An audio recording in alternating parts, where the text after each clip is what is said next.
ভূত মানে কি শুধু প্রেতাত্মা নাকি অতীত? ধূসর এক পথ, যার আরম্ভ জানা আছে কিন্তু শেষ জানা নেই। এই পথ একটি প্রতিবিম্ব যা উপস্থিত করে আপনারই কর্মফল কালের গর্ভ থেকে। লোভ আছে, একটা জিঘাংসা আছে, তবে সেটা কি গ্রহণযোগ্য? আজকের আমাদের প্রথম কাহিনী ধূসর এক পথ। শুনতে থাকুন।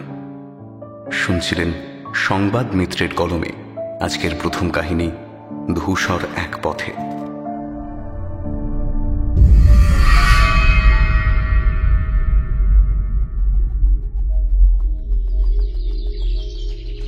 বিখ্যাত বিজ্ঞানী অভিজিৎ বক্সির মৃত অবস্থায় পাওয়া যায় তার ল্যাবে। 5ই নভেম্বরের রৌদ্রোজ্জ্বল সকাল।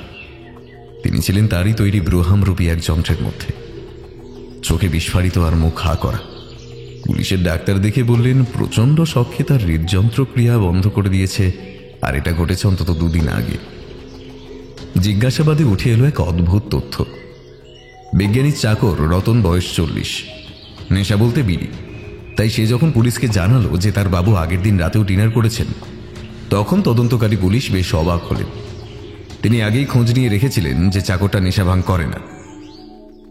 এই তথ্যের ভিত্তিতে তাকে গ্রেপ্তার করার ইচ্ছে থাকলেও করতে পারলেন না তিনি। যথাযথ প্রমাণ ছাড়া তা তিনি করবেন না। আর একটা তথ্য উঠে এলো যা বেশ অদ্ভুত। মৃত্যুর কারণ ড্রাউনিং, অর্থাৎ জলে ডুবে মৃত্যু। কি করে তা সম্ভব ভাবতে ভাবতে তদন্তকারী অফিসার খুঁজে পেলেন আর একজনকে, যে কিছুটা হলেও আলোকপাত করতে পারে এই না বুঝতে পারা কেসটায়। তিনি হলেন স্বয়ং বিজ্ঞানী অভিজিৎ বক্সি। তার ঘর সার্চ করে পাওয়া গেছিল তার দিনপঞ্জি। চামড়ায় বাঁধানো সেই ডায়েরিতে রয়েছে তার শেষ রিসার্চ সংক্রান্ত তথ্য, সঙ্গে তার ভাবনা এবং রোজ নামচা। ডায়েরির শুরু এই বছরের 1 জুনে, আর শেষ এন্ট্রি মৃতদেহ পাওয়ার আগের দিন বা মৃত্যুর একদিন পর। সে ডায়েরির কিছু অংশ যা আমাদের হাতে এসেছে তাই এখানে প্রকাশ করা হলো। বাংলায় লেখা, বানান অপরিবর্ত রাখা হলো। 20 জুন। সময় একটি মাল্টি ডাইমেনশনাল বিষয়। তাকে আমাদের জানা ও পরিচিত মাত্রিকের বাইরে রাখতে হবে। গল্পে, সিনেমায় সময় বারবার ধরা দিয়েছে অভিরূপে।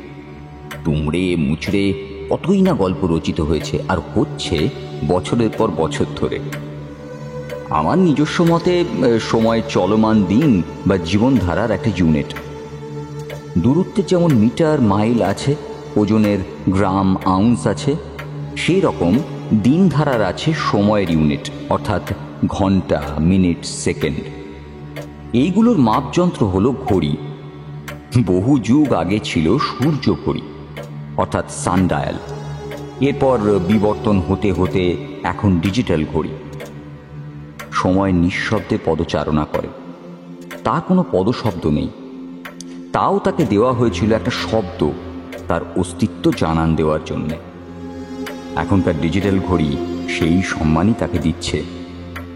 আমার যদিও টিকটক টিকটক এটাই পছন্দ। কালের সঙ্গেও জড়িত সময়, অতীত, বর্তমান, ভবিষ্যৎ। আমি মনে করি বর্তমানই সার সত্য। অতীত শুধুমাত্র সময়ের অস্তিত্ব প্রমাণ করার জন্য আছে। ভবিষ্যৎ একটা আনডিফাইন্ড ডাইমেনশন। ওটি একটা ফাঁকা ক্যানভাস, যাতে কল্পনার রং মেশে, যাকে নিয়ে মেতে থাকতে আমরা মানুষেরা পছন্দ করি। আমার কাছে ভবিষ্যৎ একটা ভ্রান্তি বিলাসের উপলক্ষ মাত্র। 3 অক্টোবর। গত 5 বছরের রিসার্চ এবং শ্রম ফল পেতে শুরু করেছে। টাইম মেশিন তৈরির কাজ এখন শেষ স্টেজে। রতিকান্তকে বড্ড মনে পড়ছে আজ। রতিকান্ত সেন ছিল আমার পুরনো বন্ধু, স্বল্প দিনের। ও ছিল শখের বিজ্ঞানী। 3 পুরুষের ব্যবসা আর তার শাখা প্রশাখার 3 মালিকের মধ্যে সে ছিল একজন। তার জ্যেষ্ঠ ভাই ও কনিষ্ঠ ভাই ব্যবসাটা দেখে এখনো। রতি ছিল স্লিপিং পার্টনার।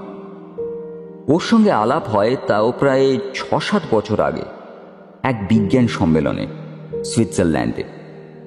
সেখানে সে পড়েছিল সময় নিয়ে একটা পেপার। আমি পড়েছিলাম মানুষের আয়ু বৈজ্ঞানিক প্রথা মেনে বাড়িয়ে দেওয়া যায়। পেপার পড়ার পর দুজনেই প্রশংসা পেয়েছিলাম। সেদিন লাঞ্চের পর সম্মেলন কক্ষের বাইরে দাঁড়িয়ে ধূমপান করছি। রতি একজনের সঙ্গে কথা বলছিল। আমাকে দেখে এগিয়ে এলো। আলাপ হলো। একে অপরকে শুভেচ্ছা দিয়ে সেই শুরু হলো আলাপ। আমাকে সে আমার পেপার রিলেটেড নানা প্রশ্ন করলো। ওদের একটা ফার্মাসিউটিক্যাল কোম্পানিও ছিল। পরে বুঝেছিলাম যে নতুন মেডিসিন সম্ভব কিনা সেটাই তার মূল আলোচ্য বিষয় ছিল। যে কদিন ওখানে ছিলাম সেই কদিনে একটা বেশ সখ্যতা গড়ে উঠেছিল। আমরা তর্ক করতাম, তর্কের বিষয় নিয়ে আলোচনা করতাম। এই সখ্যতা আরও পোক্ত হয়েছিল দুজনে বাঙালি বলে এবং সমমনস্ক বলে। আরেকটা ব্যাপারে আমাদের মিল, সেটি হলো কতক্ষণ আর ইংলিশ বলতে ইচ্ছা করে। দেশে ফিরে আসার পর ভেবেছিলাম সম্পর্কে চিড় ধরবে, কিন্তু পরিবর্তে এক ফোঁটাও চিড় ধরল না। রতির পারিবারিক ম্যানশন ছিল মুম্বাইতে, আমি কলকাতায়। ফোনে ইমেলে আমাদের আলোচনা হতো, কথা হতো। একবার কথায় কথায় প্রকাশ করে ফেলি যে আমার একটা টাইম মেশিন তৈরি করার ইচ্ছা আছে। তার কদিন পর সে আমাকে আমন্ত্রণ জানায় তার মুম্বাইয়ের বাড়িতে। এই যন্ত্রটা বলা যেতে পারে একটা ফর্মুলেটিক পদক্ষেপ সময়ের যাত্রাতে। এর আসল চলৎশক্তি একটা বাক্স, প্লেনের ব্ল্যাক বক্স যেমন হয়, এই বক্সের ভাবনাটাও ছিল রতির। ওটায় যে ফর্মুলা ব্যবহার করা হয়েছে তা রতিরই উদ্ভাবন। এখনো মনে পড়ে যেদিন প্রথম রতি ওর ফর্মুলাটা আমাকে দেখায়। ও বলল, তুমি সেদিন টাইম মেশিনের কথা বলছিলে, সেই থেকে ভাবছিলাম কি করি। এই যে ফর্মুলা দেখছো, এটা সম্পূর্ণ আমার করা। বেশ কয়েক বছর আগে আমি এই সূত্রটা তৈরি করি। আমার কাছে সময় আসলে মানবিক ইন্দ্রিয়ের বা চেতনাবোধের বাইরের একটা দৃষ্টিকোণ মাত্র। তাকে আমরা ঘন্টা, মিনিট, সেকেন্ড ভাগ করি বটে, তবে তা যুগ যুগ ধরে চলে আসা মনকে শান্তি দেওয়ার ব্যাপার। আমার কাছে ভূত অর্থাৎ অতীত হলো বর্তমান, আর বর্তমান হলো অতীত। বুঝলে না তো? দাঁড়াও। সে হাতের কাছে থাকা একটা পেপার তুলে তাতে পৃথিবী, আগুন, পাখি ইত্যাদি আঁকতে আঁকতে বলতে থাকলো, এই পৃথিবী একটা গতিতে ঘুরছে নির্দিষ্ট মহাজাগতিক নিয়মে। একবার সে যখন ঘুরছে, অতীত তৈরি হয়ে বর্তমানের আবির্ভাব হচ্ছে। পৌরাণিক পাখি ফিনিক্সের কথা তো জানো নিশ্চয়ই। বর্তমান হলো ঠিক ওই ফিনিক্স। সে সময় নামক আগুনে পুড়ছে। বর্তমান থেকে অতীত জন্ম নিচ্ছে। ফর্মুলার এই অংশ হলো সেই অতীতের যাত্রার জন্য। এটা খুব ইজি, কারণ আমাদের মনে অতীতের একটা অবয়ব তৈরি থাকে। তাই যা দেখতে চাই তা আমরা দেখেই নিই, কিন্তু মেইন প্রবলেম ভবিষ্যৎ নিয়ে। ওটি তৈরি নয়, তৈরি করতে হয়। বর্তমান যখন অতীত হয়ে যায় তখনই ফিউচার তৈরি হয়। এখানে ধরো সে একটা আয়না আঁকে। ফর্মুলার প্রথমাংশ বক্তব্য এখন অতীত, বর্তমান এই মুহূর্ত, আর হ্যাঁ, এই সেই অতীত হলো আর বর্তমান তৈরি। ওই ছোট্ট মুহূর্তে ভবিষ্যৎ তৈরি হলো, যা পোক্ত নয়। তাই এখানে ফর্মুলাটা ট্রিকি বা জটিল। যা আমরা জানি না তা আমরা অনুধাবন করবোটা কি করে? ফর্মুলার এই অংশ সেই বিষয়ে আলোকপাতের চেষ্টা করবে। আমি বললাম, তা এটা অ্যাপ্লাই করেছো কোথাও? সে একটা সিগারেট ধরিয়ে বলল, না, সুযোগ পাইনি বলবো না, কিন্তু একা এই কাজ আমি করতে চাই না। এখন তুমি বলো, আমাকে জয়েন করবে? আমি তোমার কি হেল্পে লাগবো? দেখো, বইতে বা সিনেমাতে নানান অদ্ভুত যন্ত্র দেখা যেতে পারে বা তার বর্ণনা থাকতে পারে। তাদের লিভার, ওয়্যার, অনেক কিছুই দেখা যায়, যা দিয়ে সব সময়ের যাত্রা করছে। আমার ইচ্ছা সূত্র ধরে পদক্ষেপে পা ফেলে ফেলে নির্দিষ্ট সময়তে পৌঁছানো। আমি কিন্তু খবর নিয়েছি, তুমি যতই কেমিক্যাল নিয়ে ব্যস্ত থাকো, কম্পিউটার ও যন্ত্রাংশে তোমার প্রগাঢ় নলেজ। বেশ ক বছর আগে লন্ডনের একটা সুপার কম্পিউটার ব্রেনের অনেকাংশ তোমারই অবদান। না বলো না, হাত মেলাও। সেই শুরু এই সময় যাত্রা।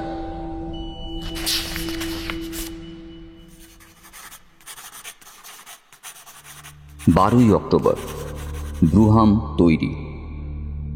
আমার টাইম মেশিন দেখতে হবে অনেকটা ঘোড়ায় টানা গাড়ির মতো। আপাতত চাকা আর ঘোড়া নেই, তবে সব ঠিক থাকলে তখন তার ব্যবস্থা করা যাবে। গত 1 সপ্তাহ ধরে বাগানে একটা স্ট্রাকচার তৈরি হয়ে আজ ল্যাবে তোলা হলো। কাল থেকে শুরু হবে যন্ত্রপাতি লাগানো। গতকাল তাও একবার টেস্ট করলাম মেশিনটা, আমার হাই ব্যাক চেয়ারটা মাঝে রেখে। তাতে অতীতে গেলাম প্রায় 1 সপ্তাহ আগে। দেখলাম আমি ডায়েরি লিখছি। সময় রাত 11টা দেওয়ায় তাই দেখলাম। ভবিষ্যতে যাওয়ার চেষ্টা করলাম। তাতে একটা অন্ধকার জগতে পৌঁছলাম। চারিদিক নিস্তব্ধ ছিল প্রথমে, তারপর কানে এলো একটা গোঙানির আওয়াজ। যতদূর মনে পড়ে একটা অবয়ব দেখলাম, ধূসর। তবে তা নিয়ে অনুধাবন করার আগেই দেখলাম আমি বসে আছি ডায়েরির সামনে, আর পর মুহূর্তেই আমি আমার হাই ব্যাক চেয়ারে বসে মেশিনের যন্ত্রপাতির মাঝে। এখন মনে পড়ল অতীত সময় আমি দেখলাম আমার পিছনে দাঁড়িয়েছিল এক ছায়া দেহ। রতি একটা সম্ভাবনার কথা বলেছিল। অতীতে আমাদের অ্যাস্ট্রাল ফর্ম থাকতে পারে আমাদের পিছনে, যদি আমরা নিজেদের দেখতে যাই। অন্যান্য ক্ষেত্রে তা ঘটবে কিনা তা জানা নেই। আজ আর টেস্ট করব না, কাল একবার করব।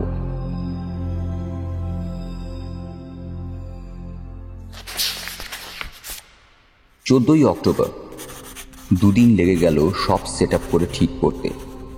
এই 2 দিন আমি ল্যাবেই ঘুমিয়েছি রাতে। না ঘুমোলে অবশ্য জানতে পারতাম না যে গোলযোগটা ঠিক কোথায়। আমার ল্যাব বাড়ির দক্ষিণে। অনেক বছর আগে এই দিক দিয়ে গঙ্গা বইত। এই বাড়ির থেকে আলাদা ঘরটা ছিল বাইজি নাচের ঘর। আমার ঠাকুরদার বাবা ছিলেন এই দিককার জমিদার। পরে এই ঘরটা ব্যবহার করা হতো বাবার গ্রিন হাউস হিসেবে।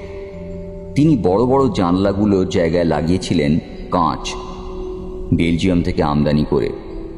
সেই গ্রিন হাউস আজ আর নেই, তবে কাঁচের দেয়াল ঘিরে রাখে আমাকে। বাবার লাগানো আম, অর্জুন, দেওদার, আরও অনেক বড় আর পাতাবাহার লম্বা লম্বা গাছ ছায়া আর পর্দার কাজ করে। ছাদটাও কাঁচের। সেখানে রাতের তারারা অপূর্ব এক জগৎ তৈরি করে। কয়েকটা জানালাও করা আছে, আর আছে একটা সিঁড়ি। আমি একটা কাঠের প্ল্যাটফর্ম তৈরি করে টেলিস্কোপ বসিয়েছি। মাঝে মাঝে রাতের তারা, চাঁদ, গ্রহ ইত্যাদি পর্যবেক্ষণ করি। ফিরে আসি যে ঘটনার কথা বলছিলাম। প্রথম রাতে চাঁদ ছিল আকাশে, আংশিক। আমার ঘুম ভেঙে গেল একটা আওয়াজে। মেশিন চলতে শুরু করেছে, যেন কেউ তাকে চালিয়ে দিয়েছে। আমি এগিয়ে গিয়ে দেখলাম চাঁদের ম্রিয়মান আলো তেরছাভাবে পড়ছে ব্রুহামের আসনে। সেখানে কেউ নেই। আমি দরজা খুলে ভিতরে ঢুকতেই একটা পচা ভেজা কাপড়ের গন্ধ পেলাম। বেরিয়ে এসে ল্যাবের আলো জ্বাললাম। তার পোড়ার গন্ধ কিনা তাই ভাবতে ভাবতে ব্রুহামের দরজাটা আবার খুললাম। কোনো তার বা ওয়্যার লুজ নেই, সেটা দেখলাম। সারা রাত আর ঘুম এলো না। বারবার মনে হতে লাগলো কেউ যন্ত্রটা চালানোর চেষ্টা করছে। আমি অবশ্য আর বাতি নেভাইনি। কাল সকালে সব কানেকশন খুলে, সব ওয়্যার খুলে নতুন করে লাগালাম। তার সঙ্গে কিছু কাজও বাকি ছিল, সেগুলোও শেষ করলাম। কিন্তু কোনো যান্ত্রিক গোলযোগ নজরে পড়ল না। এসব করে উঠতে উঠতে সন্ধ্যা হয়ে গেল। ভাবলাম একবার টেস্ট করে দেখি। তখনই রতন এসে বলল একবার নাট মন্দিরে যেতে হবে, কাল থেকে যে পুজো। আমাদের এই দুর্গাপুজো বাংলার এক প্রাচীন পুজো। আগে অনেকেই আসতো, এখন সেরকমভাবে আর কেউ আসে না। আশেপাশে কিছু আধা শহর গ্রাম আছে, তাদের জন্য এই পুজোটা খুবই গুরুত্বপূর্ণ, তাই তাদের জন্য করতেই হয়। আমার একটু পাপস্খলন হয়। যাকে সব কথা, নাট মন্দির থেকে কাজ সেরে ডিনারের টাইম হয়ে গিয়েছিল। তাই করে ল্যাবে ঢুকতেই মনে হলো কেউ যেন আছে সেখানে, সঙ্গে সেই বিশ্রী গন্ধটা। লাইট জ্বালাতেই দেখলাম কেউ নেই। গন্ধটাও ধীরে ধীরে মিলিয়ে গেল। মাঝরাতের দিকে আবার সেই আগের রাতের পুনরাবৃত্তি। আজ তাই সব কানেকশন খুলে রেখেছি। এখন 1 সপ্তাহ এদিকে বেশি আসতে পারবো না।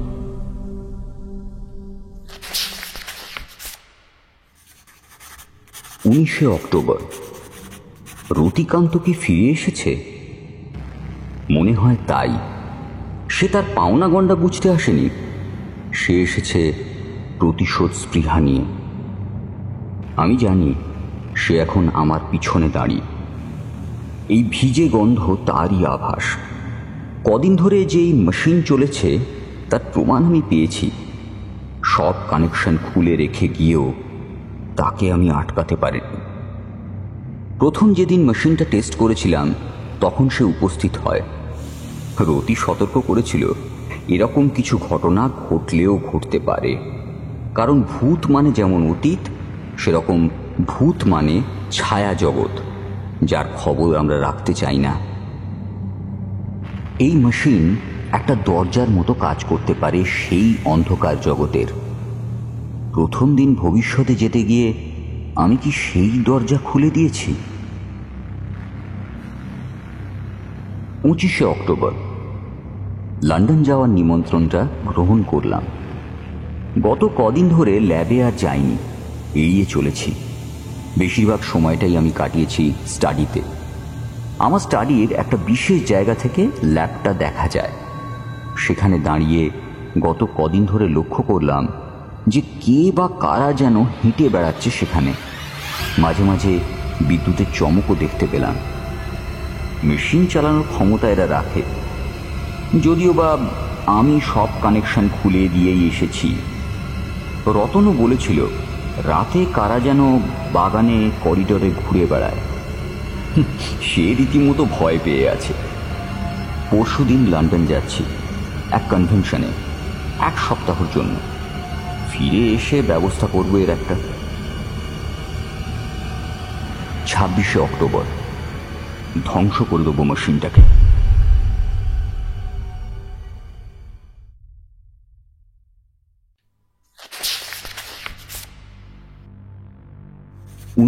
October, London. সময় রাত 3:30। ঘুম ভেঙে গেল এক স্বপ্ন দেখে।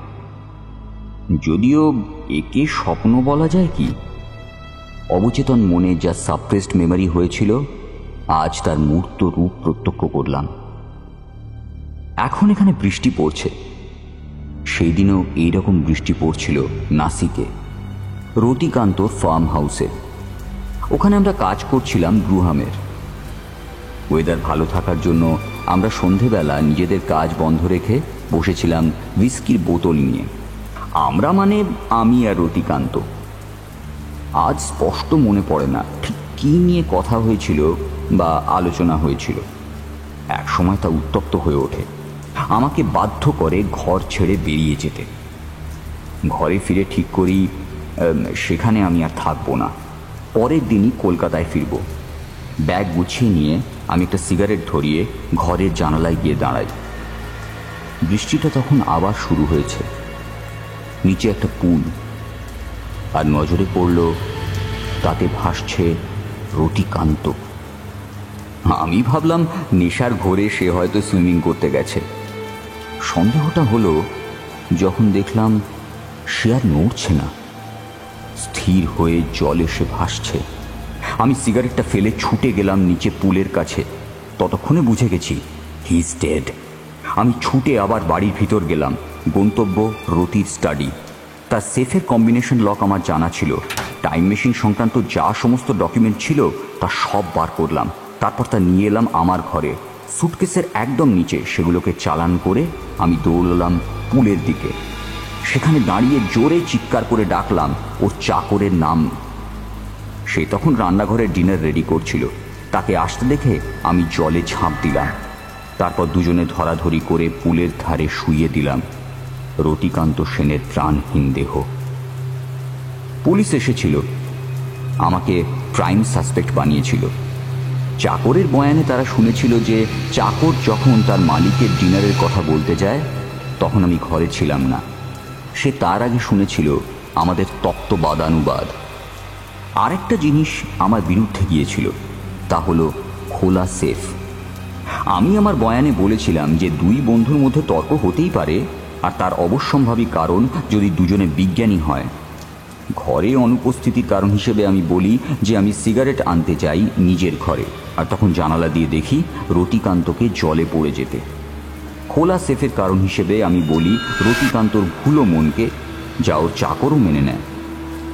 2 সপ্তাহ পর পুলিশ আমাকে ছাড় দেয় আর কেস ক্লোজ করে দেয়। আমার 4-5 বছর লাগে এই ঘটনার অপরাধ বোধকে ওভারকাম করতে। এখন ভাবি কেন সেদিন পুরনো ডকুমেন্টগুলোকে ঘাঁটতে যাই, আর সেই ডকুমেন্টগুলোকে পেয়ে টাইম মেশিন করার ইচ্ছেটাকে চাগার দিতেই প্রশ্রয় দিই। 3রা নভেম্বর। জলে ডুবে আছে আমার গোড়ালি। ধীরে ধীরে আমি এতে ডুবে যাব। আমি দেখতে পাচ্ছি তাকে, রতিকান্তকে। গ্রুহামের বাইরে দাঁড়িয়ে সে হাসছে। তার শরীর থেকে গলে গলে পড়ছে চামড়া। এরপর মাংসের পালা। সিঁড়ি দিয়ে এক পা করে আমি উঠছি উপরে। সেখানে আছে ছাদের জানালা। সিঁড়ির নিচের ধাপগুলো ডুবে গেছে। তড়িৎ গতিতে জল বাড়ছে, আর কয়েক ধাপ দূরে জানলা, আর কয়েক ধাপ নিচে জল। রতিকান্ত নেই সেই যন্ত্রের কাছে। জলের থেকে বেরিয়ে এলো একটা কঙ্কালসার হাত, আমাকে টেনে নিয়ে নিচে নামাচ্ছে। কঙ্কালটা হাসছে, রতিকান্ত হাসছে। ডুবে যাচ্ছি, আমি ডুবছি, আরো গভীরে ডুবছি আমি। গুয়ামের দরজা খোলা, সে নিয়ে যাচ্ছে আমাকে সেখানে।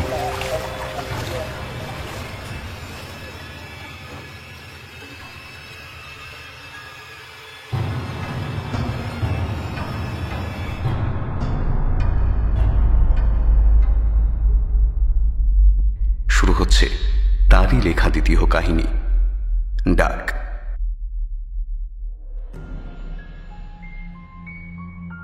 নগর উন্নয়নের জন্য দূরে সরে যাচ্ছে গ্রামীণ দেবদেবীরা, কিন্তু তাদের অস্তিত্ব কি সংকটে, নাকি তারা ফিরে আসে বারবার নিজেদের উপস্থিতি প্রমাণ করার জন্য? সেই রকমই একটা গল্প ডাক। উপেক্ষা করতে পারেন, কিন্তু সেটা করার আগে বা করে ফেললে অনুরোধ রইল এই আখ্যানটি শুনে নিতে। শুনতে থাকুন।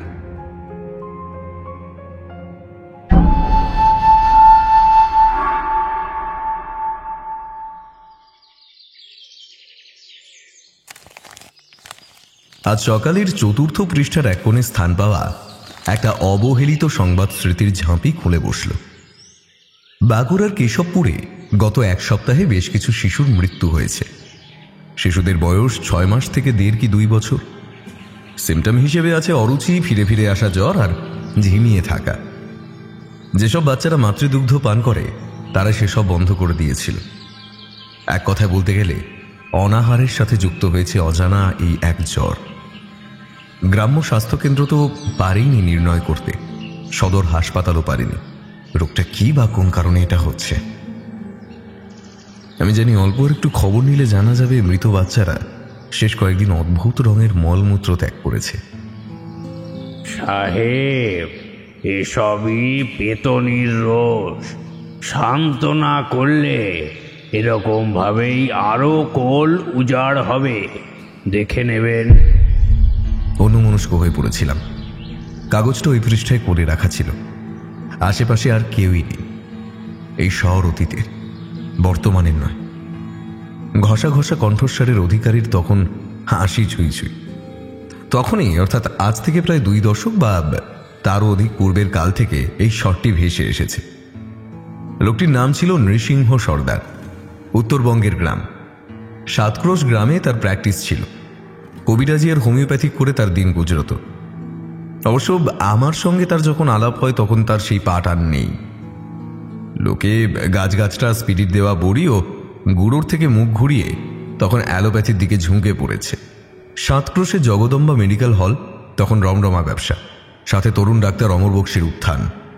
তিনি আমাকে কর্নেল সাহেব নামে অভিবাদন করতেন কখনো কখনো, যদিও আমি তখনও কর্নেল হইনি। চাকরি সূত্রে নানা জায়গায় নানা সময়ে বাস করতে হয়েছে। বাংলায় সেইভাবে আমার পোস্টিং হয়নি পুরো চাকরি জীবনে। সেইবার উত্তরবঙ্গে আমার পোস্টিং হলো। প্রথম এবং প্রধান কারণ দুটো, আমার অভিজ্ঞতা আর মাতৃভাষা বাংলা হওয়ার জন্যে। উত্তরবঙ্গের পাহাড় কেটে খরস্রোতা পাহাড়ি নদীর উপরে তখন হাইড্রোইলেকট্রিক্যাল স্টেশন নির্মাণ হচ্ছে। এরিয়াটা অত্যন্ত সেন্সিটিভ আর সরকার বিরোধী অস্ত্রধারী দুষ্কৃতী অধ্যুষিত ছিল তখন। যে পাহাড় কেটে কেন্দ্রটি নির্মাণ হচ্ছিল তাকে ঘিরে রেখেছিল উঁচু নিচু ঢেউ খেলানো পাথর আর অলক্তা মাটির মিশ্রণের সব টিলা ও ঢিবি। এসব টিলার মাথায় আমাদের কিছু অস্থায়ী শিবির তৈরি হয়েছিল। আমাদের অর্থাৎ রক্ষীদের জন্য যে টিলাদের উপর ছাউনি পড়েছিল, আমারটা ছিল বেশ পেছনের দিকে। সেখান থেকে দেখা যেত সরু সুতোর মতো একটা রাস্তা। গোজান এবং মানুষের পদক্ষেপে তার সৃষ্টি। তখন অবশ্য ট্রাক, জিপ প্রভৃতি আধুনিক যানে প্রসারিত হচ্ছে। এখন অবশ্য শুনেছি একটা আস্ত হাইওয়ে সৃষ্টি করা হয়েছে। আমাদের সেই অস্থায়ী শিবির যেটা ছিল একটা স্বল্প আয়তনের উপশহর, সেটাও এখন মফস্বলী টাউনে পরিণত হয়েছে 7 ক্রোশ গ্রামের সাথে মিলে। বটগাছটি আছে কিনা এখনো সেটা অবশ্য জানি না। সে আদিম প্রাকৃতিক রাস্তাটা পূর্ব দিকে গিয়ে গোত্তা মারত আদিম এই ঝাঁকড়া বটের গুড়িতে। হঠাৎ দেখলে মনে হবে সৃষ্টিকর্তা বেখেয়ালে বা আলসেমিতে ওটা ওখানে স্থাপন করেছিলেন। পাহাড়ি ঝর্ণা যেমন বিরাট পাথরে ধাক্কা খেয়ে দ্বিখণ্ডিত হয়ে যায় অনেক সময়, পাথরটিরও তাই হয়েছিল। একটা পথ চলে যেত এঁকে বেঁকে দূরের পাহাড়ের পানে, আর একটা বেশ সোজা হয়ে অহংকারের সাথে চলত 7 ক্রোশের দিকে। এই টিলা, তার মধ্যে দিয়ে এই রাস্তাটা শৈলময় হলেও সবুজের সমারোহ ছিল বেশ। আচমকা দেখলে মনে হতো প্রাকৃতিক সবজে পর্দায় আমাদের কেউ ঢেকে রেখেছে এই বহির জগৎ থেকে। মহুয়া, কৃষ্ণচূড়া, সেগুনের সাথে আম, বাতাবি লেবুর মতো গাছও ছিল। বিশ্ব উষ্ণায়ন তখনও প্রকট হয়নি আজকের মতো, তাই গাছ ছুঁয়ে যখন ঋতুবিশিষ্ট বাতাস বয়ে যেত, তার মধ্যে ছিল স্নিগ্ধতা আর এক অবর্ণনীয় খুশবু। সন্ধ্যার পর উঁচু কোনো টিলায় দাঁড়ালে সে হাওয়ায় প্রাণ জুড়িয়ে যেত। সারা দিনের শ্রান্তি এক লহমায় কোথায় যে মিশে যেত। সময় সময় অবশ্যই সৌরভ মিলিয়ে যেত কনস্ট্রাকশন সাইটের ধুলোই তো আকরিকের ভারী চাপা গন্ধে। তবু যা অবশিষ্ট থাকতো তাও কাফি ছিল বলা যায়। খোলা আকাশের নিচে কোনো টিলার উপরে মাঝে মধ্যে মাথার নিচে হাত রেখে শুয়ে থাকতাম পাথরের আড়ালে। সেসব মুহূর্তে এই বিশ্ব তার নিঃসীম নীল তারা গ্রহরাজি সহযোগে উদ্ভাসিত করত এক অন্য জগৎ। সেইখানে যাওয়ার জন্য হাতছানি দিত এক রহস্যময়ী কুহকময়ী কোনো এক অস্তিত্ব। তার কোনো লিঙ্গ নেই, তার কোনো অবয়ব নেই, সে আছে, তার উপস্থিতি টের পাওয়া যায় শুধু। সেসব মুহূর্তে মনে হতো এই জীবন তুচ্ছ, সে বড়ই দেনাগ্রস্ত প্রাত্যহিক দাবি দেওয়ার কাছে। উন্মুক্ত হয়ে সে পাড়ি দিতে চায় নক্ষত্রমণ্ডলী দ্বারা রচিত ছায়াপথে। পড়ে থাকবে তার ধুলো পা, পড়ে থাকবে তার এই অস্তিত্ব। রাত গভীর হতো, আমার অধীনস্থ কোনো সৈন্য সন্ধানী ডাকে আমার ধ্যান ভঙ্গ হতো। ভঙ্গের সেই মুহূর্তে প্রশ্ন করতাম নিজেকে, আমি কি, হু অ্যাম আই? নেশা না করে অস্থির টলে যাওয়া পদক্ষেপে নিজের তাঁবুতে ফিরতাম। নৃসিংহ সর্দারের আমার আলাপ ছিল অল্পই প্রথম প্রথম। 7 ক্রোশ আদিবাসীদের নয়, বেশ বর্ধিষ্ণু গ্রাম ছিল। এই অঞ্চল জুড়ে এরকম আরো কিছু গ্রাম ছিল। শুনেছিলাম এই গ্রামটায় ছিল একটা সরাইখানা, মোগলদের আমলে। এই সরাইখানা পেরোনোর পর প্রায় 1.5 বেলায় পৌঁছানো যেত ভোট রাজাদের রাজ্যে। এই সরাই ছিল সেই যাত্রার শেষ স্টপেজ। অনেকে সেই সরাইতে নিশি যাপন করে পরবর্তী সকালে ঘোড়ায় চড়ে বা পদব্রজে তাদের যাত্রা সম্পূর্ণ করত। কালে সেই সরাইখানা বিলুপ্ত হয়েছে, তবে তার যে মালিক আর কর্মীরা ছিল তারা এইখানে বসতি স্থাপন করে। শেষ মালিক ছিলেন নাকি নবদ্বীপের, নাম তার ছিল কেশব নন্দন নন্দ। গল্পের বর্তমানে তাদেরই বংশধর গোপীনাথ নন্দ জীবিত। গ্রামের মাঝে তার মাটির পাকা বাড়ি ছিল, ছড়ানো উঠোন, চৌকোভাবে ঘুরে যাওয়া পথের ধারে ঘর, সব মাঝে একটা তুলসী মঞ্চ। সেখানে পূর্ণিমা আর বিশেষ তিথিতে কীর্তন হতো। খোল করতালের আওয়াজ ভেসে আসতো আমাদের শিবিরের সেই সব রাত্রে। সেই বাড়িতে এক সন্ধ্যায় আমন্ত্রণ পেলেন হেড ইঞ্জিনিয়ার পুলক মুখুটি। তিনি মাঝে মধ্যেই গ্রামে গিয়ে সেখানকার জীবন পর্যবেক্ষণ করতেন। তাদের কোনো অসুবিধা হলে তিনি সাহায্য করতেন। দুবার তাকে অপহরণ করতে চেয়েছিল দুষ্কৃতীরা। এই গ্রামবাসীরা তাকে বাঁচিয়েছে সেই দুইবার। যেই সন্ধ্যার কথা বলছি, সেই সন্ধ্যায় কি মনে করে আমি তার সাথে যোগ দিয়েছিলাম। আমাদের শিবিরের নিয়মই ছিল আমার কাছে থাকা রেজিস্টারে যিনি যাচ্ছেন সেটা নোট করে রাখা। সন্ধ্যের পর পাহারার ব্যবস্থা করতে হতো বেশি করে। দ্বিতীয়বার ব্যর্থ চেষ্টার পরে গ্রামবাসীরা এসে তাকে নিয়ে যেত আর ফেরত দিয়ে যেত। আমি দুজন সৈন্য অবশ্য দিয়ে দিতাম। সেই সন্ধ্যায় আমি একাই গেলাম তার সাথে। নন্দদের বাড়িতে আলাপ হলো অশীতিপর কবিরাজ মশাই নৃসিংহ সর্দারের সাথে। অজস্র বলি রেখা কাটাকাটি করে গেছে তার মুখের উপর দিয়ে। চোখগুলো এককালে খয়েরি ছিল, তখন সেগুলো জোড়াতাপ্পি দেওয়া চশমার ঘোলাটে কাঁচে তেজ হারিয়ে ফ্যাকাশে। গায়ে একটা ফতুয়া আর হাঁটু অবধি গোটানো পার দেওয়া ধুতি। আজ আর অবশ্য মনে পড়ে না ঠিক কি নিয়ে তার সাথে আলোচনা হয়েছিল বা আলাপটাই বা কি করে জমে উঠেছিল, কিন্তু মনে থেকে গেছে এই প্রথম দর্শন অদ্ভুতভাবে। কবিরাজকে নিয়ে বিক্ষিপ্ত হয়ে বেশ কিছু স্মৃতির টুকরো এই বৃদ্ধ মন আকাশে কোলাজ তৈরি করছে শরতের আকাশে মেঘের মতো। যেমন মনে পড়ছে জ্যৈষ্ঠের দুপুর, ঝিমধরা আবহ। আমি একটা ছোট দল নিয়ে গ্রাম আর তার সংলগ্ন অঞ্চল রাউন্ড দিচ্ছি। সে সময় অঞ্চলটায় বিক্ষিপ্ত কিছু ঘটনা ঘটেছিল। দিনে 3 বার অন্তত সাতক্রোশ আর তার আশেপাশে এরিয়াতে টহল দিতে হতো।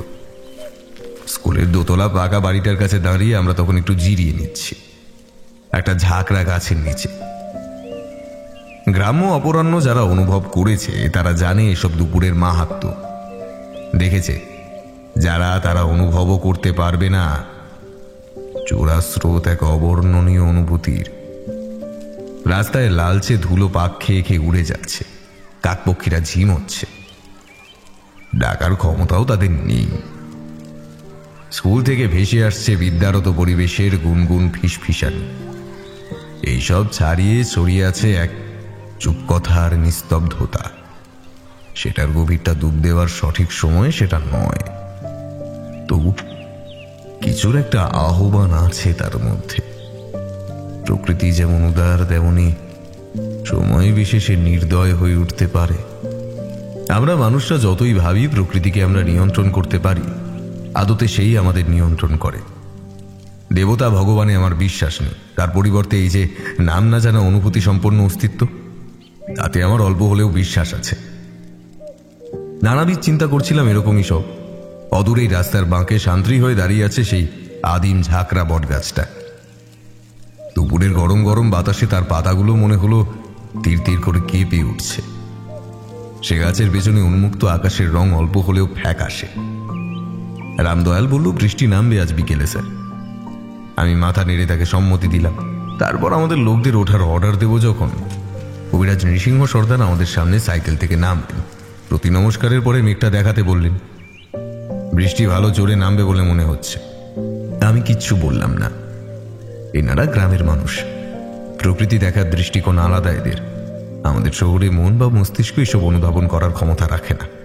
আমি বরঞ্চ প্রশ্ন করলাম গাছটা নিয়ে, আপনি একটা কথা জানেন কর্নেল সাহেব? এই বাংলায় নীলকুঠির ধ্বংসাবশেষ দেখা যায় যত্র তত্র, তেমনি আর একটা বস্তুও আপনি দেখতে পাবেন। সেটা হলো ফাঁসি গাছ। ফাঁসি গাছ?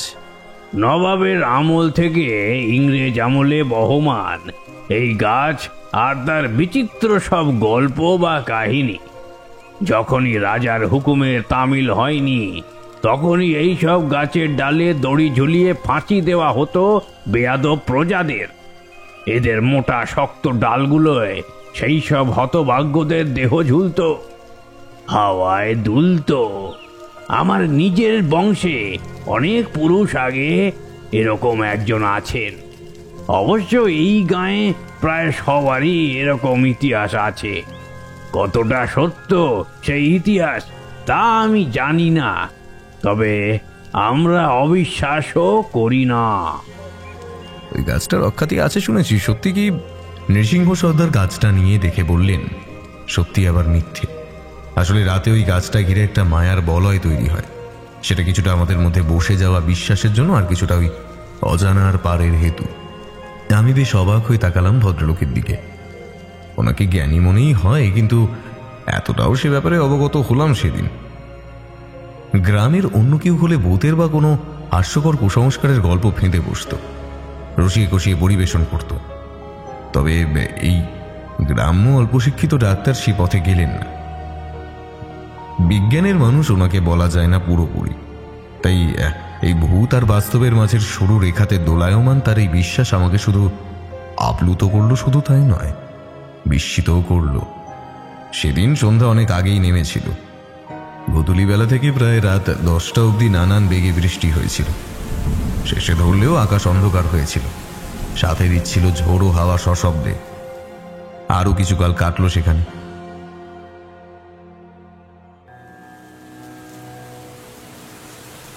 তখন ঘোর বর্ষা। বৃষ্টিতে অধিকাংশ সময়তেই কাজ বন্ধ রাখতে হচ্ছে। হেড ইঞ্জিনিয়ার মুখুটি এবং প্রভৃতি আধিকারিকরা কলকাতায় বা তাদের বাসস্থানে ফিরে গেছিল ছুটিতে। সেখানে থাকার মধ্যে ছিলাম প্রধানত আমরা, মানে সৈন্যরা। অখণ্ড অবসর, গ্রামে টহল দিই, সেখানকার লোকেদের সাথে দাবা, গ্রাম্য আরো সব খেলা খেলে সময় কাটত। প্রায় সন্ধ্যাবেলা গোপীনাথ নন্দীর বাড়িতে আড্ডা বসত। সেখানে তাদের গ্রাম্য জীবন আরো কাছ থেকে দেখার অভিজ্ঞতা হলো। সেদিন ঝুপঝুপ করে বৃষ্টি হচ্ছে দুপুর না গড়াতে। নন্দদীর বাড়িতে সেদিন আবহ আরো গম্ভীর। গত রাত্রে ছোট বউ বাথরুমে যেতে গিয়ে কলপারে আছাড় খেয়েছে। সে 7 মাসের প্রেগনেন্ট। অমর বক্সি চেষ্টা করছেন। বাড়ির দুজন আমাদের জিপে চড়ে ওষুধ নিয়ে এসেছে, ইনজেকশন নিয়ে এসেছে। অভিজ্ঞ নৃসিংহ সর্দার রোগীর ঘরের দড়ি উঁকি মেরে এসে তার আশঙ্কা বয়ান করছিলেন। বাড়ির কর্তা সেটা বিশ্বাস করলেন, আবার করলেন না। তার ছেলেরা অবশ্য বিরক্ত হলো। তাদের কাছে এই বৃদ্ধ গ্রাম্য ডাক্তার হাতুড়ে, প্রকৃত জ্ঞান নেই তার। বৃদ্ধ ডাক্তার মনক্ষুণ্ণ হলেন বটে, তবে সেটা প্রকাশ করলেন না। গ্রামের বৃদ্ধদের জমায়েতের এক কোণে গিয়ে বসে পড়ল। শত চেষ্টা বিফল করে নন্দদের ছোট বউ মারা গেল সন্ধ্যা আর রাতের সীমানাতে। বৃষ্টি তখন অল্প হলেও ধরেছিল। চেষ্টা করেও বাচ্চাটাকে বাঁচানো গেল না। সে ভূমিষ্ঠ হওয়ার আগেই মায়ের জঠরে মারা গেল। সমস্ত পাড়াতে শোকের আবহ নেমে এল। বউটাকে সবাই চিনত, সবার সাথেই তার ভাব ছিল। লক্ষ্মী প্রতিমার মতো তার রূপ। আমি কয়েকবার তাকে দেখেছি। মধ্যরাতে মরদেহ নিয়ে যাত্রা করলো সবাই, আমিও তাতে যোগ দিলাম। পাশি গাছ বেরোনোর সময় গাটা কেমন যেন পড়ে উঠল। মনে হলো হালকা একটা তড়িৎ শক্তি শিরা উপশিরার মধ্যে দিয়ে খেলে গেল। আমার পাশে ছিলেন বৃদ্ধ কবিরাজ। তিনি আমাদের দিকে সেই মুহূর্তে তাকিয়ে হাসলেন। নিঃশব্দে সম্মতিসূচক দৃষ্টি বিনিময় হলো আমাদের মধ্যে। বেশ কয়েকদিন পরে গ্রামে আরম্ভ হলো বিচিত্র এক ঘটনাবলী। যেসব শিশুরা স্তন্যদুগ্ধ পান করে, সেরকম কয়েকটা বাচ্চা বিনা কারণে সেটা বন্ধ করে দিল। সারাদিন তারা কিছুই খেতে চায় না। বাচ্চাগুলোর বয়স 7 মাস থেকে 3 বছর। এই সংবাদটা বই নিয়ে এলো বৃদ্ধ নৃসিংহ। অ্যালোপ্যাথি ত্যাগ করে তখন গ্রামবাসীরা অল্প কয়েকজন এই বৃদ্ধ কবিরাজের দিকে ঝুঁকছে। আবার অন্য কেউ হলে নিশ্চয়ই মুখে চওড়া হাসি দিয়ে দাম্ভিক ভাব দেখাতো। তবে বৃদ্ধ ছিলেন অন্য ধাতের। তিনি গম্ভীর মুখে ব্যর্থ চেষ্টা করতে লাগলেন। সে এক বিচিত্র অবস্থা। নতুন আর পুরনো সংঘাত একসময় তুঙ্গে উঠল। একদল চাইল পাঁচু ঠাকুরের পুজো দিয়ে সব সামাল দিতে, আর একদল ঝাঁপিয়ে পড়ল বিজ্ঞান নিয়ে। তারা বলল বর্ষাকালের জন্য এটা হচ্ছে, করা অ্যালোপ্যাথি একমাত্র পথ্য। এই সংঘাতের মাঝেই একদিন প্রবল জ্যৈষ্ঠের ঝড়ে অনেক বাড়ি ক্ষতিগ্রস্ত হল। তার মধ্যে ছিল বৃদ্ধ নৃসিংহের বাড়ি। গ্রামবাসীরা প্রমাদ গুনল। তারা এবার খুঁজতে লাগলো এমন এক দেবতা যিনি ওদের রক্ষা করবেন সেই দুঃসময়। এইরকম অস্থির সময় দেখা মিলল বুড়ির। ঝড়ের কয়েকদিন পরে পাশি গাছের নিচে দেখা গেল একটা বুড়ি বসে আছে। বয়সের ভারে সে নুজ্জ হয়ে গেছে। পাশে গুড়িতে ঠেস দিয়ে রাখা একটা সরু দণ্ড, তার নিচে একটা কাপড়ের পুটুলি। প্রথম কেউই তাকে পাত্তা দিল না। গরিব ভবঘুরে বৃদ্ধা হিসেবে তাকে গণ্য করা হলো। ঝাপসা ছানি পড়া চোখে সে চেয়ে থাকতো রাস্তার দিকে। কেউ কিছু বললে উত্তর দেন না, ড্যাব ড্যাব করে চেয়ে থাকেন। দেখে বোঝা যাচ্ছে তিনি অনেক কিছুই বলতে চান, তবে বলছেন না। কোনো বিশেষ ব্যক্তির অপেক্ষায় রয়েছে সে।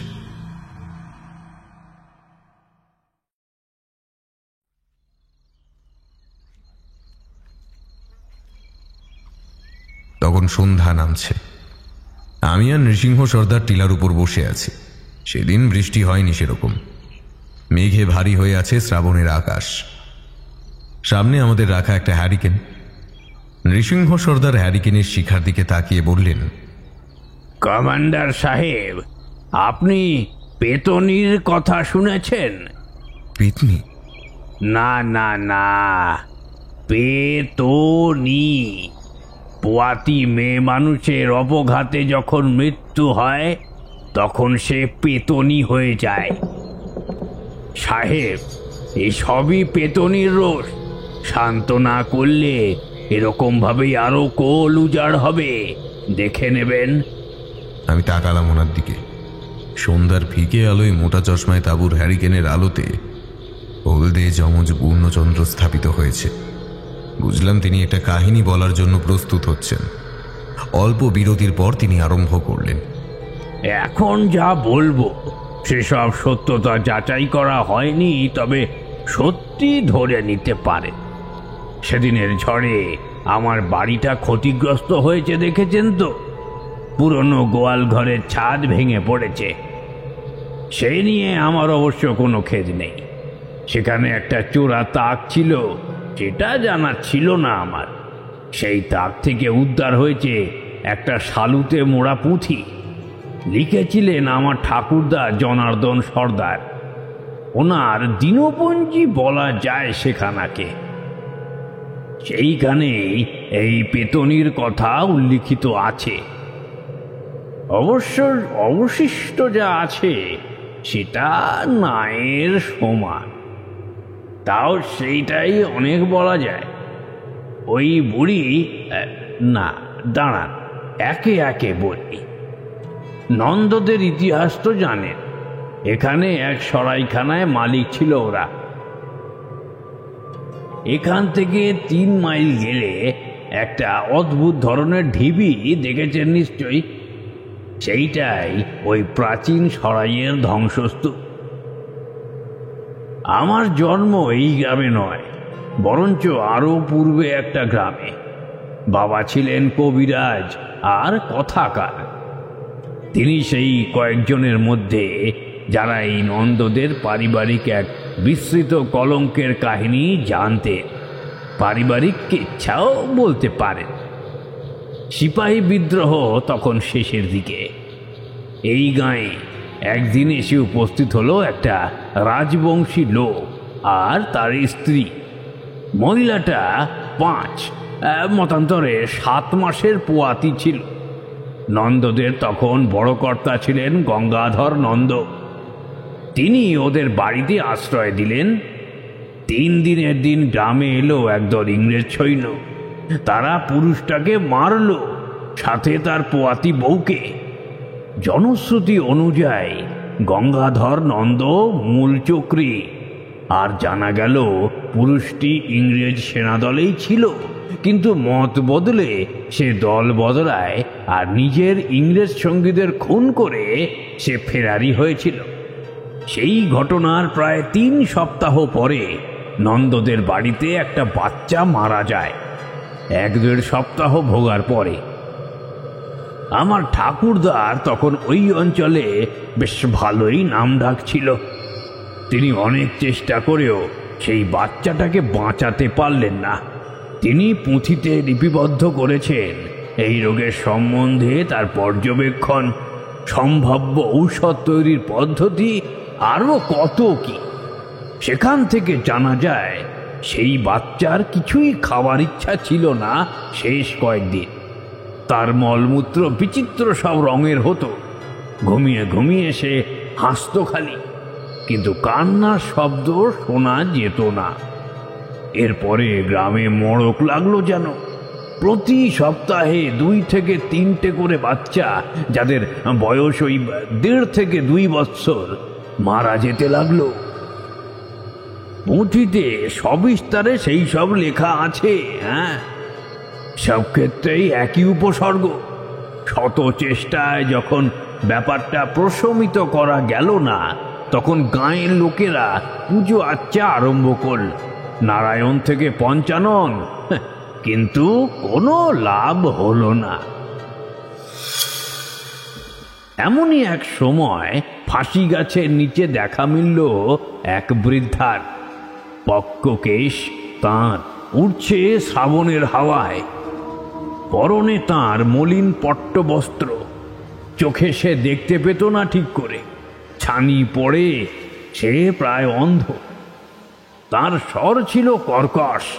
ঠাকুরদার মতে হঠাৎ শুনলে মনে হয় ভারী ওজনদার কাঁসার বাটি মাটিতে টানলে যে কর্কশ শব্দের সৃষ্টি হয়, সেই রকম ছিল সেই স্বর। বয়সের ভারে সে নুব্জ হয়ে গিয়েছিল।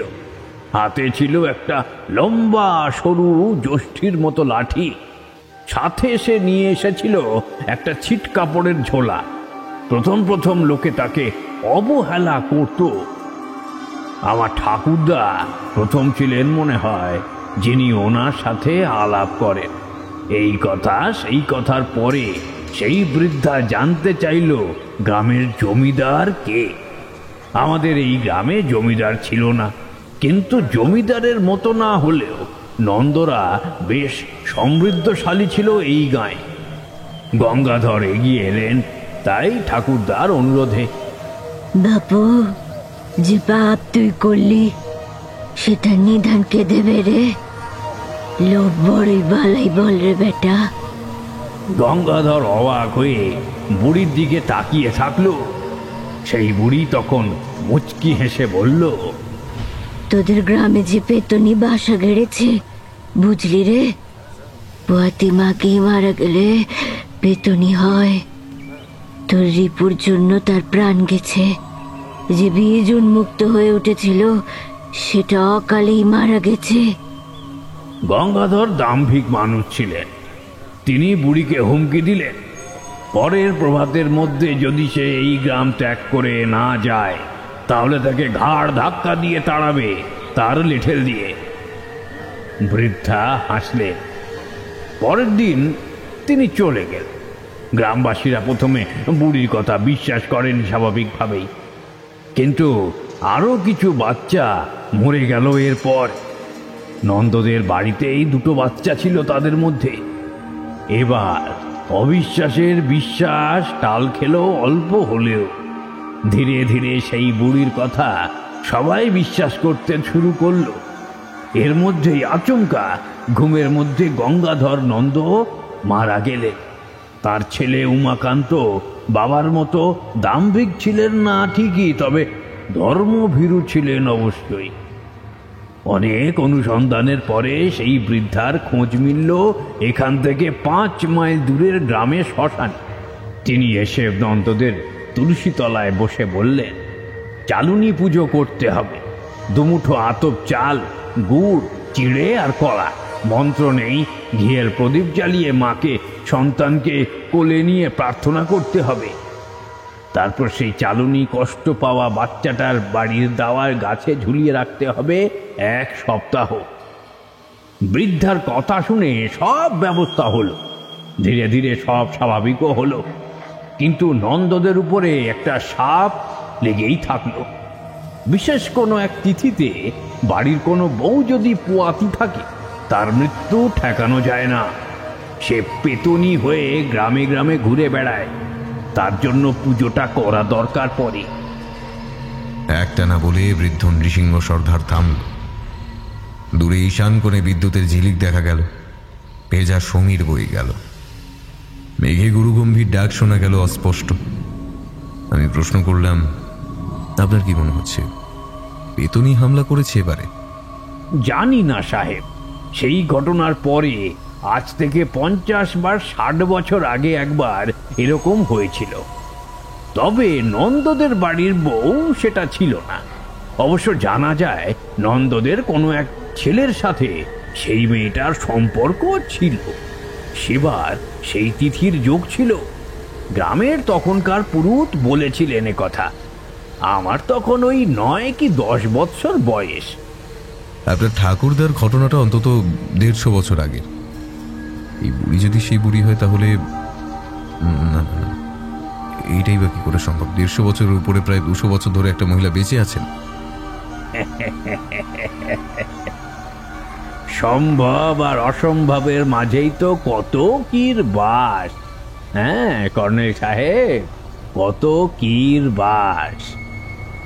আমরা যতই নাস্বাদ করি এইসব, অস্বীকার কি করা যায় যে আমরা জীবনে অবিশ্বাস বা অলৌকিকতার মুখোমুখি হয়নি? হ্যাঁ, আমার এই ভ্রাম্যমান জীবনে মাঝে মধ্যে এরকম কিছু ঘটেছে বটে, সেই জন্য মৌন সম্মতির লক্ষণ অবলম্বন করলাম। বৃষ্টি আসছে, চলেন ঘরে চলেন। আমি কাল গোপীনাথের সাথে কথা বলবো, আপনিও চাইলে আসতে পারেন।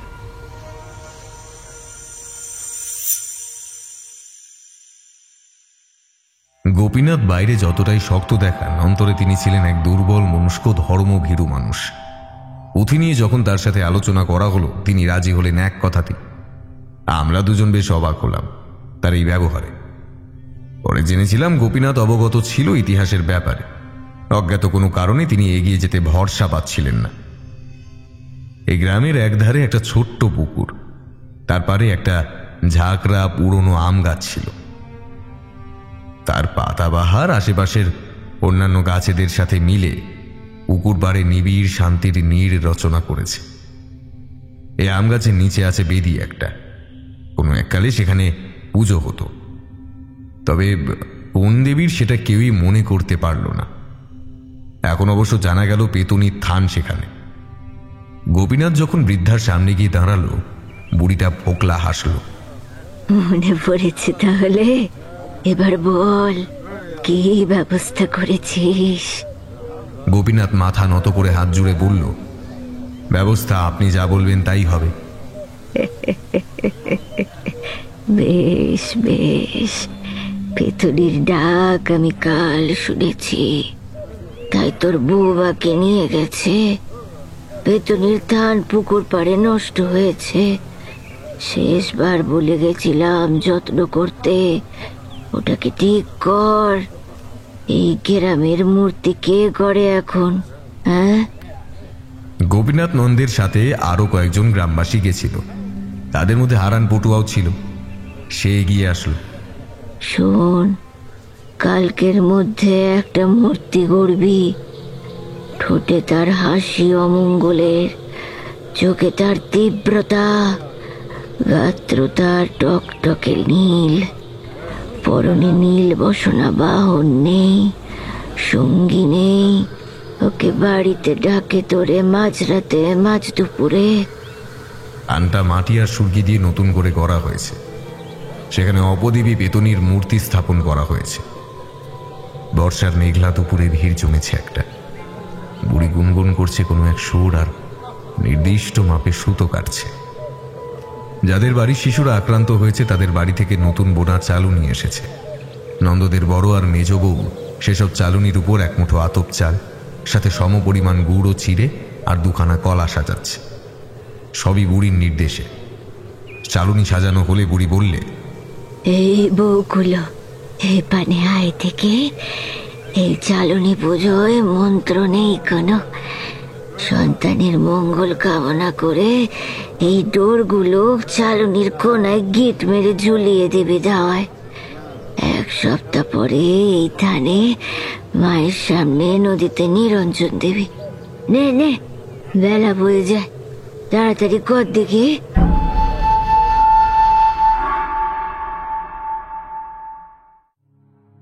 এক সপ্তাহের মধ্যে অসুস্থ শিশুরা আরোগ্য পেতে লাগলো। 1 সপ্তাহ পর সাজ অর্থাৎ সন্ধ্যা নাগাদ শাক আর উলুধ্বনি দিয়ে বিসর্জন হলো সেই পুকুরে থানের সামনে। বুড়িটা ততদিনে চলে গেছে, তার আর খোঁজ পাওয়া গেল না। তবে তার আদেশে প্রতি মাসের দ্বিতীয় পূর্ণিমায় পেতনি ভোগ পেতে লাগলো। চালুনির উপরে আতপ চাল, গুড়, চিড়ে ও কলা। গ্রামে যখনই কোনো মহিলা সন্তান সম্ভাবনা হতো, সেই বাড়ি থেকে চালুনি যেত। সন্তান জন্মালে আবার। আমি সেখানে আরো বছরখানেক ছিলাম। মাঝে মধ্যে আমি আর বৃদ্ধ কবিরাজ নৃসিংহ সর্দার সেই নদীর পাড়ে গিয়ে বসে থাকতাম। বৃদ্ধ এই পুরো ঘটনা একটা দিস্তা খাতায় লিপিবদ্ধ করে রেখেছিল ভবিষ্যতের জন্য। আজ কত কাল কেটে গেছে। শুনেছি ওইদিকে সেই স্টেশন ঘিরে একটা আধা শহর গড়ে উঠেছে। সেখানে জানি না এখনো সে অপদেবী পুজো পান কিনা, বা সেই ধানটা বা পুকুরটা আছে কিনা।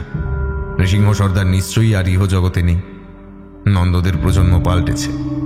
এখনই অখণ্ড অবসরে মনে হয় বেরিয়ে পড়ি, ঘুরে আসি সাতক্রোশ, যার এখন নাম হয়েছে কেশবপুর।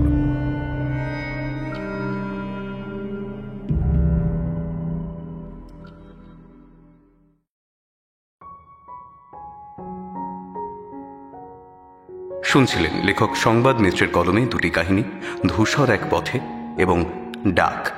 আজকের গল্প পাঠ ও গল্পের সূত্রধার আমি ব্রতদীপ। অন্যান্য চরিত্রে কণ্ঠ দিয়েছেন পার্থ, অভিযান, অধ্যায় ও প্রীতম। সম্পাদনা এবং কাস্টিংয়ে সৌরভ এবং মেঘনা। পরিচালনা ও ভিডিওর ভিজুয়াল এফেক্টসে সৌরভ। প্রচ্ছদয়ঙ্করণে কৃষ্ণেন্দু মণ্ডল। শব্দ সংযোজন ও আবহ সৃষ্টিতে সায়র দে। আমাদের গল্পটি ভালো লেগে থাকলে লাইক করে দেবেন আর শেয়ার করে দেবেন। কেমন হয়েছে কমেন্ট করতে একদম ভুলবেন না। শুনতে থাকুন মিডনাইট ফ্যান্টাসি।